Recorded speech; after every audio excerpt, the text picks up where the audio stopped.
ആചാര്യ T V Hindu ആചാരങ്ങളെയും അനുഷ്ഠാനങ്ങളെയും കുറിച്ച് കൂടുതൽ അറിയാൻ ഈ ചാനൽ സബ്സ്ക്രൈബ് ചെയ്യുക. ഇന്നത്തെ എൻ്റെ ജ്യോതിഷ വിഷയത്തിലേക്ക് സ്വാഗതം. വീടിനടുത്ത് സർപ്പക്കാവ് ക്ഷേത്രം ഇവ ഉണ്ടെങ്കിൽ പാടില്ലാത്തത്. വീടിനടുത്ത് സർപ്പക്കാവ് ക്ഷേത്രം ഇവ ഉണ്ടാകാൻ പാടില്ലാത്തതാണ്. വീടിനടുത്ത് ഇവ ഉണ്ടെങ്കിൽ അത് ദോഷകരമാകണം എന്നില്ല. വീടിനടുത്ത് സർപ്പക്കാവൊക്കെ ഉണ്ടെങ്കിൽ അത് ദോഷകരമാകണമെന്നൊന്നും ഇല്ല. വീടിനടുത്ത് സർപ്പക്കാവ് ക്ഷേത്രം ഇവ ഉണ്ടെങ്കിൽ അവിടെ ചെയ്യാൻ പാടില്ലാത്ത കാര്യങ്ങൾ ചെയ്യരുത്, അതാണ് ദോഷം. അല്ലാണ്ട് വീടിനടുത്ത് സർപ്പക്കാവ് ഉണ്ടെന്നും പറഞ്ഞ് വീടും വിളിച്ചുകൊണ്ട് പോകാൻ പറ്റുമോ? പറ്റില്ല. പണ്ട് തറവാട് വീടുകളിലൊക്കെ ബന്ധപ്പെട്ട് ഒരു സർപ്പക്കാവ് ഉണ്ടാവും, ഇല്ലേ? ഒട്ടുമിക്ക തറവാട്ട് വീട്ടുകളിലും ഇന്നൊക്കെ അന്യം നിന്ന് പോയി. ഇന്ന് സർപ്പക്കാവൊക്കെ വെട്ടിത്തെളിച്ച് അവിടെയൊക്കെ ഫ്ലാറ്റുകളും മറ്റു കാര്യങ്ങളൊക്കെ വന്നു. അതുകൊണ്ട് അതിൻ്റെ ദുരിതങ്ങൾ അവിടെ താമസിക്കുന്നവർക്കും കിട്ടും, അത് വേറെ കാര്യം. അപ്പോൾ വീടിനടുത്ത് സർപ്പക്കാവ് ക്ഷേത്രം ഇവിടെ ഉണ്ടെങ്കിൽ പാടില്ലാത്തത് എന്താണ്? അതാണ് അവിടെ ചെയ്യാൻ പാടില്ലാത്തത്. വീടിനടുത്ത് ഇവ ഉണ്ടെങ്കിൽ അത് ദോഷകരമാവണമെന്നില്ല. ഏത് വീടിനടുത്ത് സർപ്പക്കാവ് ഉണ്ടെങ്കിൽ അത് ദോഷമാകണമെന്നില്ല. അതാണ് ഞാൻ നേരത്തെ പറഞ്ഞത്.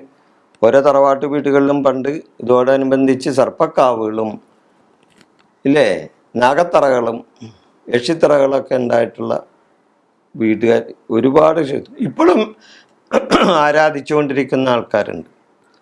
വർഷത്തിൽ 100 പാലും 1000 പാട്ടും അതേപോലെ കളമെഴുത്തും പാട്ടും ഒക്കെ നടത്തുന്നവർ വളരെയധികം പേരുണ്ട്. ഇപ്പോഴും നല്ലൊരു പൈസ കൊല്ലത്തിൽ ഈ നാഗദൈവങ്ങൾക്ക് വേണ്ടി ചിലവാക്കുന്ന ആൾക്കാരുണ്ട്. പണ്ട് ഇത് പരിസ്ഥിതിക്ക് കാവലും കൂടിയാണ് കേട്ടോ. സർപ്പക്കാവ് എന്ന് പറഞ്ഞത് ഒരു പരിസ്ഥിതി സംരക്ഷണം കൂടിയാണ് സർപ്പക്കാവ് ചെയ്തിരുന്നത്. അത് ഇന്നത്തെ ആൾക്കാർ അതൊന്നും മനസ്സിലാക്കുന്നില്ല. അല്ലെങ്കിൽ ഇന്നത്തെ ഉള്ള ഇത് അന്ധവിശ്വാസികൾ ഇത് മനസ്സിലാക്കുന്നില്ല. പണ്ട് ഓരോ കുടുംബങ്ങളിലും തൊട്ടടുത്ത് സർപ്പക്കാവുകൾ അല്ലെങ്കിൽ ഇതൊക്കെ ഉണ്ടാകുന്നത് അവരുടെ പൂർവികർ ആലോചിച്ച് ചെയ്തിട്ടുള്ള, അവരുടെ വരുന്ന തലമുറക്ക് വേണ്ടി ചെയ്തിട്ടുള്ള കാര്യങ്ങളാണ് ആ നാഗപ്രതിഷ്ഠയും ആ നാഗത്തറകളും സർപ്പക്കാവുകൾ. എന്താണെന്നറിയാം, കാവുകളിലാവുമ്പോൾ അവിടെ മരങ്ങളും അതേപോലെയുള്ള വൃക്ഷാദികളും വള്ളിച്ചെടികളും എല്ലാനും കൂടിയുള്ള ഒരു സ്ഥിതിവിശേഷം ഉണ്ടാവും. അതാണ് സർപ്പക്കാവ്, ഇല്ലേ?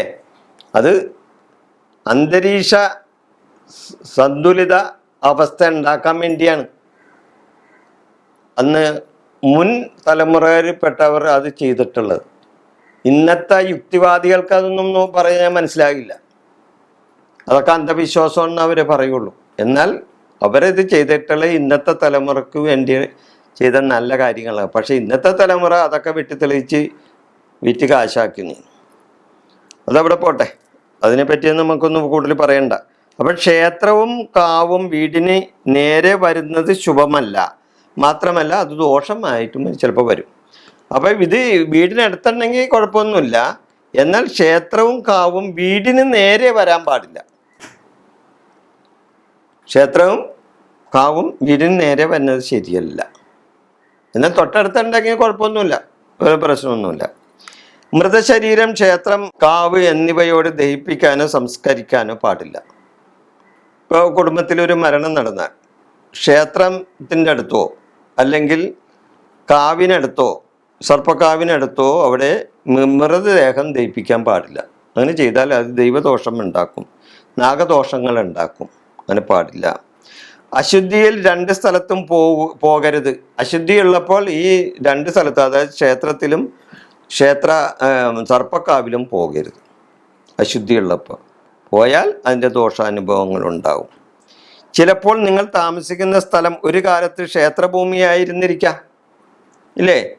ചിലപ്പോൾ നിങ്ങൾ താമസിക്കുന്ന സ്ഥലം ഒരു കാലത്ത് ക്ഷേത്രഭൂമിയായിരുന്നിരിക്കും.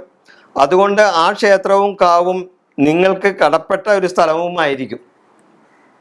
ആ ക്ഷേത്രവും, ഇല്ലേ? പണ്ടൊക്കെ മിക്കുള്ള ഭൂമികളൊക്കെ ദേവസംഭക ക്ഷേത്രം അല്ലെ, ദേവസംഭക സ്ഥലം, പണ്ടാരപ്പാട്ടംഭക പോലെ സ്ഥലം എന്നൊക്കെ പറഞ്ഞാണല്ല നമുക്ക് കരമടക്കണത്, ഇല്ലേ? അപ്പം ദേവസ്വത്തിൻ്റെ സ്ഥലമായിട്ടുണ്ടാവും, ദേവൻ്റെ സ്ഥലമായിരിക്കുള്ളൂ പണ്ട് കാലത്തെ. പിൽക്കാലത്ത് അതൊക്കെ ഇങ്ങനെ പലരും അപഹരിച്ച് ഇങ്ങനെയൊക്കെ പോയിട്ട് ഇട്ടുണ്ടാവും. അപ്പൊ ദേവസ്വത്തിന് നഷ്ടപ്പെട്ടു പോയിട്ടുള്ള ഇതായിരിക്കുമല്ലേ. പിന്നെ അവശേഷിക്കുന്നത് രാജഭരണം കഴിഞ്ഞപ്പോൾ ബാക്കിയൊക്കെ കുറച്ച് അത് സർക്കാരിലേക്കോ അല്ലെങ്കിൽ ദേവസ്വത്തിലേക്കോ വിട്ടുകൊടുത്തിട്ടുണ്ടാവും. അതാണ് അത് നിങ്ങൾ കാത്തു സൂക്ഷിക്കണം. അങ്ങനെയുള്ളവരെന്താണ് ചെയ്യേണ്ടത്? അത് നിങ്ങളുടെ തലമുറകൾ അത് കാത്തു സൂക്ഷിക്കേണ്ടതാണ്. അതായത് ക്ഷേത്രവും കാവും നിങ്ങളുടെ വാസസ്ഥലത്ത് ഒരു കാലത്ത് ഉണ്ടായിരുന്നെങ്കിൽ അത് സംരക്ഷിക്കേണ്ട ഉത്തരവാദിത്വവും നിങ്ങൾക്കുണ്ട്. ക്ഷേത്രഭൂമികൾ പലതും അന്യാധീനപ്പെട്ടു പോയിട്ടുണ്ട്. ഇന്ന് പലരും താമസിക്കുന്നത് പണ്ടാരപ്പാട്ടം ഭൂമികളിലാണ്, അല്ലെങ്കിൽ ഭൂമിയിലാണ്, ദേവസ്വം വക ഭൂമിയിലാണ്. പണ്ടാരപ്പാട്ടം അല്ലെങ്കിൽ ദേവസ്വം വക ഭൂമിയിലാണ് പലരും താമസിക്കുന്നത്. അത് പണ്ട് കാലത്ത് ഏതെങ്കിലും ദേവസ്വവും അല്ലെങ്കിൽ ഏതെങ്കിലും മനയുടേതോ അല്ലെങ്കിൽ ഏതെങ്കിലും സ്വരൂപത്തിൻ്റെതോ ആയിരിക്കും. അപ്പോൾ ആ ഭൂമിയിൽ ഒരു ദൈവാധീനം ഉണ്ടാകും. മനസ്സിലായ? ഞാൻ പറഞ്ഞു വന്നത് അതാണ്. ആ ഭൂമി ഒരു കാലത്ത് ആ ദേവന്റെ ഭൂമിയായിരുന്നു. അപ്പൊ ആ ഭൂമി ഇപ്പൊ കാലഹരണപ്പെട്ട് പല ആൾക്കാരുടെ കയ്യിലായിപ്പോയി. അതിന്ന് പുതിയ പുതിയ തലമുറകൾ മേടിച്ച് അതിപ്പോൾ യഥാർത്ഥ ഉടമസ്ഥൻ്റെ കയ്യിൽ നിന്ന് തിരിച്ച് പല കൈമറിഞ്ഞും പറഞ്ഞ് ഇന്ന് പലരുടെയും കയ്യിലെത്തി. അപ്പൊ എന്നിരുന്നാലും അത് ഒരു ദേവന്റെ ഭൂമി ആയിരുന്നായിരിക്കുവേ.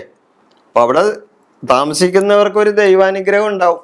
അപ്പൊ ആ സ്ഥലത്ത് ഒരു അശുദ്ധിപരമായ ഒരു കാര്യങ്ങളൊക്കെ ചെയ്താൽ അവിടെ ദോഷങ്ങളെ ഉണ്ടാവുള്ളൂ. അപ്പൊ ഭൂമിയൊക്കെ മേടിക്കുമ്പോൾ അല്ലെങ്കിൽ വീടൊക്കെ വെക്കുമ്പോൾ ആ ഭൂമിക്കും ആ വീടിനും യോജ്യമായ വിധത്തിലുള്ള ചില കാര്യങ്ങൾ ചെയ്താൽ അത് നന്നായിരിക്കും. ഈ വിഷയം ഞാനിവിടെ അവസാനിപ്പിക്കുന്നു. നിങ്ങൾക്ക് നന്ദി, നമസ്കാരം.